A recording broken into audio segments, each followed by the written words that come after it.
শিক্ষক নিয়োগ দেওয়ার মতো দৃষ্টতা সরকার যদি দেখায়, গানের শিক্ষক যে স্কুলে আসবে সেই স্কুল ঘেরাও করা হবে, ঘাট ধাক্কা দিয়ে টিচারকে বের করে দিতে হবে। সরকারের বয়স হলো মাত্র 1 থেকে 1.5 মাস। কয় মাস? আওয়াজ নাই কেন? সরকারের বয়স কত? 1 থেকে 1.5 মাস মাত্র বয়স হয়েছে বর্তমান সরকারের।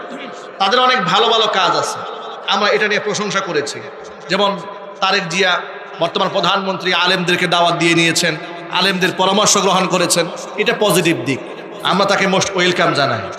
কিন্তু মাত্র 1 থেকে 1.5 মাস রাষ্ট্র পরিচালনার বয়স হয়েছে, রাষ্ট্রের সমস্যার কোনো শেষ নাই। ঠিক নেবে ঠিক? এই যে তেল সংকট নিয়ে যা শুরু হয়েছে, রাস্তাঘাটে পাম্পে পুলিশ দিয়ে পাহারা দিতে হয়, তেলে সিরিয়াল ধরতে গিয়ে 2 জন লাগছে মারামারি, পুলিশ গিয়ে সেটাতে হচ্ছে। যেখানে অক্টেন নিয়ে সমস্যা, পেট্রোল নিয়ে সমস্যা, রাত 2টা পর্যন্ত মানুষরা জেগে থেকে সারা রাত পাম্পে বসে থেকে আপনার 2, 4, 5 লিটার তেল পাচ্ছে। এত বড় সমস্যার যেখানে সংকট নিরসন করা উচিত, জাতীয় ঐক্য গড়ে তোলা উচিত, সেই জায়গায় সংস্কৃতি মন্ত্রণালয় প্রস্তাব দিয়েছে স্কুল, প্রাইমারি স্কুলে গানের শিক্ষক নিয়োগ দেওয়া হবে। কত গবেষণা তাদের দেখেছেন, কত গবেষণা। এমনকি আশ্চর্যজনক সংবাদ, এই গানের শিক্ষকের কি প্রয়োজন হয়েছে বলেন তো ভাই? একটা জাতিকে পিছায় নেওয়ার জন্য, যেমন স্বৈরাচারী খুনি হাসিনা আমলে জিঙ্গালালা হু বাচ্চাদের মধ্যে ঢুকাই দিয়েছিল। এরপরে ডাল ভর্তা কেমনে বানানো হয়, আলু ভর্তা কি করে বানানো হয়, ডিম কেমনে ভাজতে হয়, এগুলা যেমন 8, 9 বাচ্চাদেরকে শেখানো শুরু করে দিয়েছিল। কারণ ওরা জানে জাতির মেরুদণ্ড শিক্ষা ব্যবস্থা যদি ভেঙে দেওয়া হয়, এই জাতিকে, এই জাতির উপর সারা জীবন গোলাম হিসেবে ব্যবহার করে নেতৃত্ব দেওয়া যাবে। ঠিক তবে ঠিক? ভারত থেকে উড়ে আসা এই সমস্ত পরিকল্পনাগুলো, কাফেরদের মাথা থেকে যেগুলো বের হয়, সেগুলো বাংলাদেশে বাস্তবায়নের জন্য সরকার হাত দিবে। এই 1.5-2 মাসের মাথায় এত বড় মারাত্মক ঝুঁকি সরকার নেবে, এটা আমরা কোনোদিন বরদাস্ত করব না। সরকারকে সতর্ক করে দিচ্ছি, গানের শিক্ষক নয়, প্রাইমারি স্কুলে আপনার ধর্মীয় শিক্ষক নিয়োগ করবেন। ঠিক না? বেরিয়ে বলেন, গানের শিক্ষক অধিকাংশ ক্ষেত্রে চরিত্রে ঠিক থাকে না। এমন হাজারো নমুনা বাংলাদেশে আছে না নাই? চিৎকার দিয়ে বলেন। গান যারা শিখায়, আজকেও দেখেছি এক ভিডিওতে, হারমোনিয়াম শিখতে গেছে, মহিলাকে ধর্ষণ করেছে। মহিলা লাইভে এসে বলছে, গান শেখানোর কথা বলে, হারমোনিয়াম শেখানোর কথা বলে আমাকে ধর্ষণ করেছে। গানের শিক্ষকদের চরিত্র ঠিক থাকে না। আগামীর জাতিকে যদি মজবুতভাবে গড়ে তুলতে হয়, পুরা কারাপ্টেড একটা দেশ, দুর্নীতি পরিপূর্ণ একটা রাষ্ট্র, এটা যদি ঢেলে সাজাতে হয়, তাহলে আগামীর বাংলাদেশ এবং তার প্রজন্মকে ইমানদার প্রজন্ম বানাতে হবে। আর সেই ক্ষেত্রে প্রাইমারি লেভেলে গানের শিক্ষক নয়, কোরআনের শিক্ষক নিয়োগ দিতে হবে। কথা ঠিক নেবেন একজনে বলে। আমি বিশ্বাস করি আমাদের এই প্রতিবাদের ভাষা জনাব তারেক রহমানের কান পর্যন্ত পৌঁছে। ঠিক কিনা? এই ডক্টর ইউনূসের সময় কিন্তু তারা চেয়েছিল গানের শিক্ষক নিয়োগ দিবে। আলেমদের এবং মুসলিম বুদ্ধিজীবীদের প্রচেষ্টার কারণে সরকার পিছপা হয়েছে, সাহস পায় না। আর আপনার বয়স হয়েছে মাত্র 1 থেকে 1.5 মাস, এখনই আপনার গানের শিক্ষক নিয়োগ দেওয়ার জন্য হঠাৎ করে মাথায় মরিয়া হয়ে উঠলো কেন? কারা আপনাকে ফুসলাচ্ছে? কারা আপনাকে জনবিচ্ছিন্ন করার চেষ্টা করছে? একে তো গণভোটের ব্যাপারে আপনারা ধোঁয়াশা সৃষ্টি করে রেখে দিয়েছেন, জাতির কাছ থেকে এমনিতেই আপনারা বিভক্ত হয়ে আছেন, আবার গানের শিক্ষক নিয়ে তালবাহানা করবেন, এটা এই দেশের মুসলমানরা কোনোদিন বরদাস্ত করবে না। কথা ঠিক নেবেন? চিৎকার দিয়ে বলেন, গানের শিক্ষক নিয়োগ দেওয়ার মতো দৃষ্টতা সরকার যদি দেখায়, গানের শিক্ষক যে স্কুলে আসবে সেই স্কুল ঘেরাও করা হবে, ঘাট ধাক্কা দিয়ে টিচারকে বের করে দিতে হবে। গণ আন্দোলন গড়ে তুলবে। গানের শিক্ষক আমরা বরদাস্ত করবো না। আমরা ধর্মীয় শিক্ষক চাই, আমাদের সন্তানদেরকে আমরা নামাজি বানাতে চাই, ইমানদার বানাতে চাই, পরহেজগার বানাতে চাই। ইনশাল্লাহ বলেন।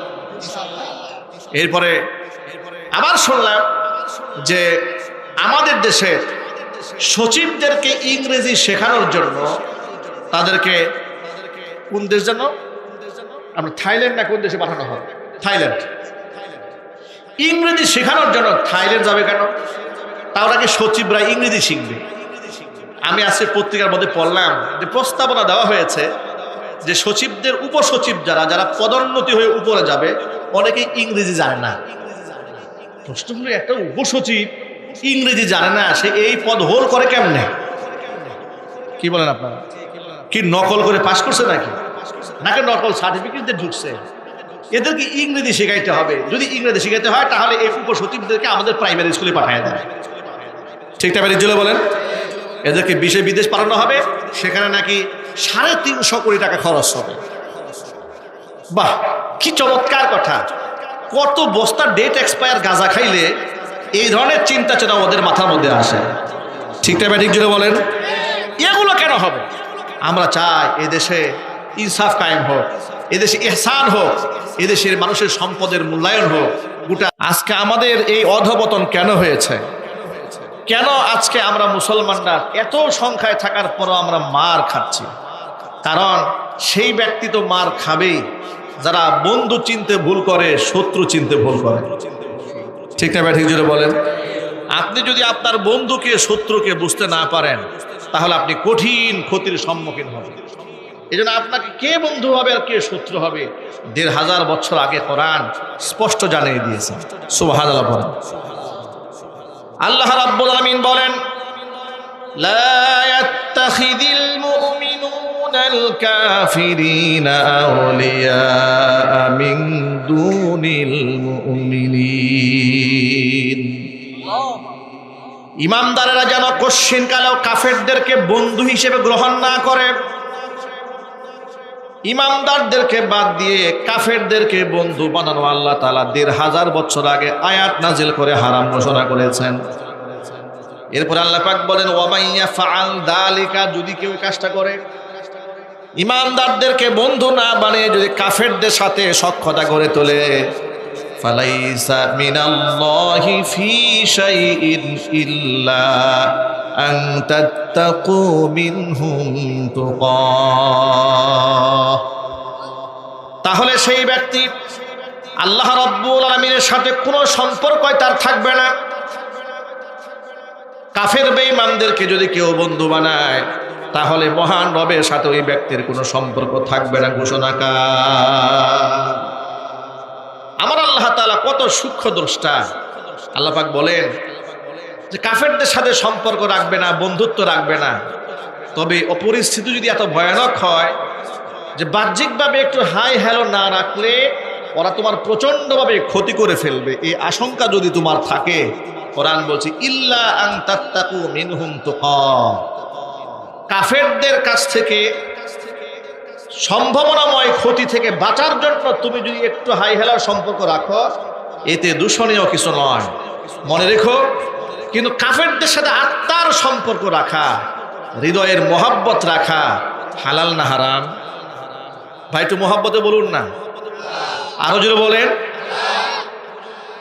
এরপর আল্লাহ পাক বলছেন, ওয়া ইউহাদ্দিরুকুমুল্লাহু নাফসাহু, আল্লাহ তাআলা তার ব্যাপারে তোমাদেরকে সতর্ক করছেন, খবরদার তোমরা কাফেরদের সাথে সখ্যতা গড়ে তোলো না, বন্ধুত্ব গড়ে তোলো না।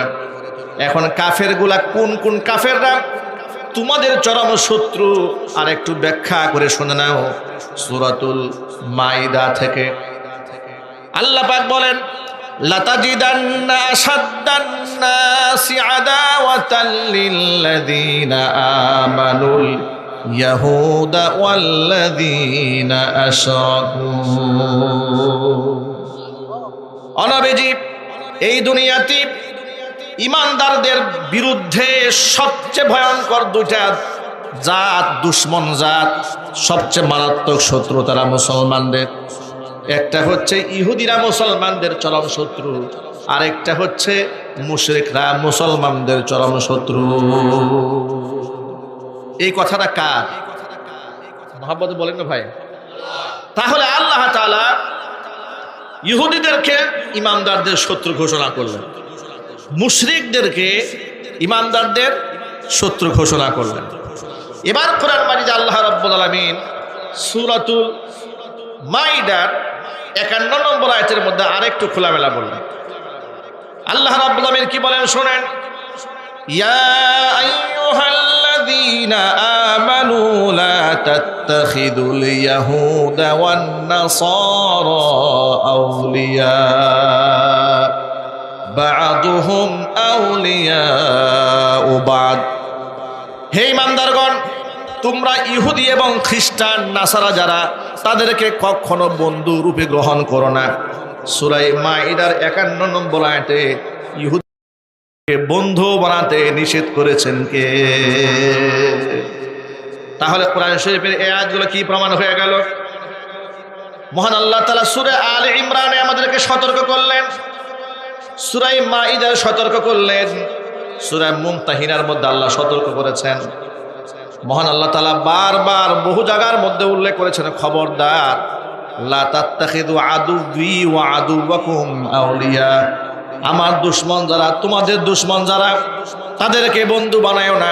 তোমার বন্ধু মুসলমান তুমি, তোমার প্রথম বন্ধু আল্লাহ, দ্বিতীয় বন্ধু আল্লাহ রাসূল সাল্লাল্লাহু আলাইহি ওয়াসাল্লাম, আর মুসলমানরা একে অপরের বন্ধু এবং একে অপরের ভাই। আল্লাহু আকবার বলেন, সুবহানাল্লাহ বলেন। আজকে গোটা দুনিয়া ব্যাপী মুসলমানরা বন্ধু চিনতে ভুল করেছে। মুসলমানরা বন্ধু চিনতে ভুল করে পদে পদে মুসলমানরা লাঞ্ছিত হচ্ছে, অপমানিত হচ্ছে। ঠিক না ঠিক বলেন? বিগত 54টা বছর একটু আমাদের দেশের ইতিহাসের দিকে একটু তাকান। আমাদের দেশের প্রথম সারির রাজনৈতিক নেতৃবৃন্দ যারা ছিলেন, সরকারে যারা ছিলেন, তারা বেশিরভাগ ক্ষেত্রে আমরা দেখেছি তারা সুসম্পর্ক রাখার চেষ্টা করেছে ভারতের কাফেরদের সাথে, সম্পর্ক ছিন্ন করেছে দেশের মুসলমানদের সাথে। ঠিক না ঠিক বলেন? নির্বাচনের আগেও আমরা দেখতে পাই প্রথম সারির লোকেরা ইহুদি আর খ্রিস্টানদের সন্তুষ্টি কামনায় সব দৌড়িয়ে, কেউ যায় আমেরিকান এম্বাসিতে, আরেকবার যায় ইন্ডিয়ান এম্বাসিতে। ইহুদি নাসারাদের সাথে আমাদের মাখামাখির সম্পর্ক, পক্ষান্তরে মুসলমানদের সাথে এতটাই দূরত্ব। আজকে মধ্যপ্রাচ্যে যে দাবানল জ্বলছে, যে আগুন জ্বলছে, প্রতিশোধের আগুন, মানুষ মারা যাচ্ছে, মিল ফ্যাক্টরি ইন্ডাস্ট্রি ধ্বংস হয়ে যাচ্ছে, হসপিটাল ধ্বংস হয়ে যাচ্ছে, আজকে মানবতা সেখানে বিধ্বস্ত হচ্ছে। তাকাই দেখুন সেখানে কি হয়েছে। মধ্যপ্রাচ্যের আরব শাসকরা জাজিরাতুল আরবকে যারা পরিচালনা করেন, আমরা আরব দেশের শাসক থেকে শুরু করে সে দেশের জনগণদেরকে শ্রদ্ধা করে সম্মান করে। তার কারণটা কি? কারণ আমরা ওই জমিনকে পবিত্র জমিন বলি, কারণ ওই জমিনে নাজিল হয়েছে মহাগ্রন্থ আল কোরআন।